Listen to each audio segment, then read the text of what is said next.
Chapter 9. The Training. Tom rose stiffly, ribs aching, nose tender. He worked in silence, spreading fresh straw, hauling water, and occasionally wincing from pain. Whenever Dirk passed by, Tom eyed him warily. Dirk did the same, wearing his own reminders of the fight. By mid-morning, as Tom stacked split logs against the stable wall, he felt a presence behind him. "You are hurt," Rylan observed. Tom turned. Rylan stood with arms folded, assessing Tom like a broken wheel. "It's nothing." Rylan stepped closer, studying the faint swelling beneath Tom's eye and the stiffness in his posture. "Dirk hits hard." Tom stiffened. "I'm fine." "You are getting into these scrapes far too often." "I won't run." "And each time you'll come out worse." "I do what I can." "Which isn't much, it seems." Tom glared at Rylan. Rylan glanced toward the road, then back to Tom. "Walk with me." "Now?" Tom asked. "I spoke with Hadrick. Your chores can wait an hour." Tom hesitated only a moment before nodding. Rylan led Tom behind the barn where the fight took place. "Looks familiar?" Tom looked around with alarm. He briefly looked at the ring's new hiding place. It lay undisturbed. "So, how did Dirk attack you first?" Tom thought a moment. "He shoved my face." "Like this?" Rylan pushed at the side of Tom's face. Tom said nothing, jaw clenched, breathing heavily. "Anger gives you strength. Useful, but it also blinds you. Think while you fight. Don't just stand there. Grab my arm, step aside, and pull." Tom did as instructed, and Rylan sailed past Tom. Tom looked at Rylan, awestruck. "You've got to do it faster." "Again." Rylan stepped back a pace. "When I was your age, I had no choice. I joined the King's army. There you learn quickly or die quickly." Tom's eyes widened slightly. "Infantry first. Then skirmisher. Learned to hold a line. Learned to break one." He flexed his fingers as if remembering the weight of steel. "Most of what keeps a man alive isn't strength. It's timing and balance." Tom stood with his feet together, arms loosely by his sides. "Don't just stand there. Punch at me." The next day, rain hammered the stable roof.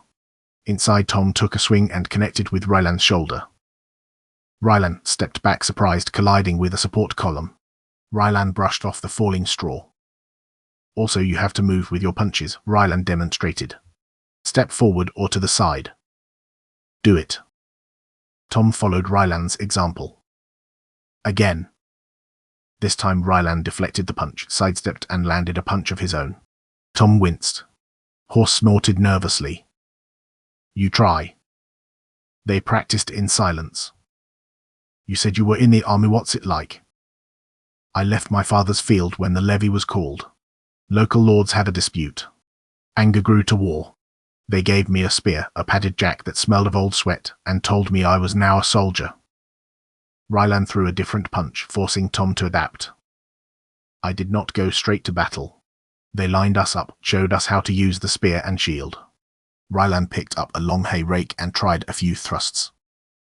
"Drills are endless. You stood in a line. Keep the shield high. Don't break rank. Trust the man to your left and right, though you met them only weeks earlier." While punching, Rylan changed his footwork, forcing Tom to retreat. 2 days later, in the field beyond the south gate, knee-deep in grass, Rylan's punch missed. Rylan had to work harder, even sweat a little in the beaming sun to connect with his punches. Even during war, most days were not battle, but waiting. We marched until our feet blistered and bled, slept in mud when it rains, and woke stiff beneath a damp cloak. Each day your back ached from hauling gear, and belly was rarely full. Bread went stale, ale ran thin, and meat was a memory unless we took it from the land. Sweat gathered at Tom's temples as he repeated the steps. His ribs protested with each movement, but he refused to complain. "Good," Rylan said after several repetitions. "You learn quickly." Tom allowed himself a small break. "Now, when I punch, duck and move. Don't stand still." Tom ducked in panic as the Rylan's fist rushed toward his face. Soldiers in war get injured or die, and that's not even the worst thing. Death comes to everyone. Villages get looted.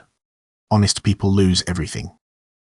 Rylan kept attacking, while Tom tried to avoid his punches.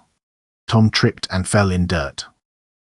The following day, Tom huffed and picked himself up off the forest floor, dusted pine needles off his shirt, and attacked Rylan again.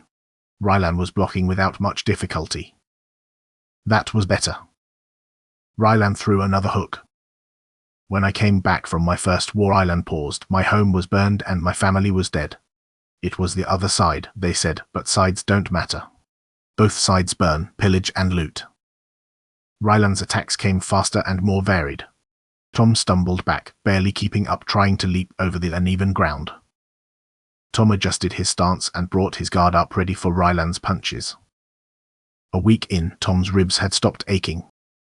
The stable wall was warm from a full day's sun when Rylan threw a kick, which connected with a thud. Tom bounced off the stable wall, knocking a cloud of dust. That wasn't fair. I wasn't ready for a kick. Real fights rarely are. Never underestimate your opponent. Tom dipped his forehead and watched Rylan warily for another kick. Rylan threw a punch. After my family died, I had no one left, so I stayed on as a soldier. Trained more, moved on to skirmishes. Learned more weapons, rode a horse. I finally became a cavalry scout, riding ahead of the armies looking for the enemy, making sure yours don't get attacked.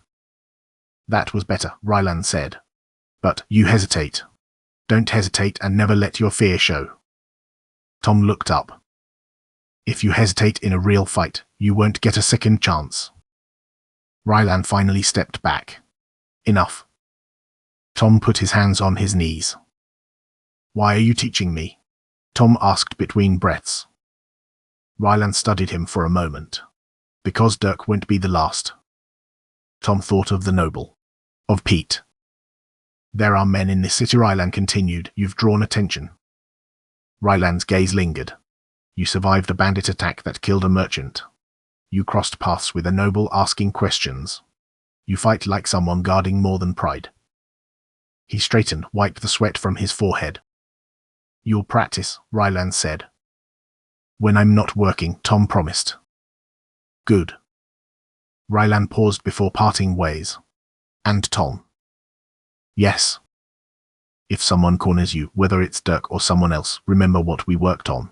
Keep your balance. Keep your head. Rylan, I. Save it. Tom fell silent. You've been lucky. This will not last and there will be no one to pull your ass out of the fire. Rylan held his gaze a moment longer. He leaned closer, lowering his voice. Whatever you are hiding, make sure that it's worth it. Then he turned and headed back toward the yard.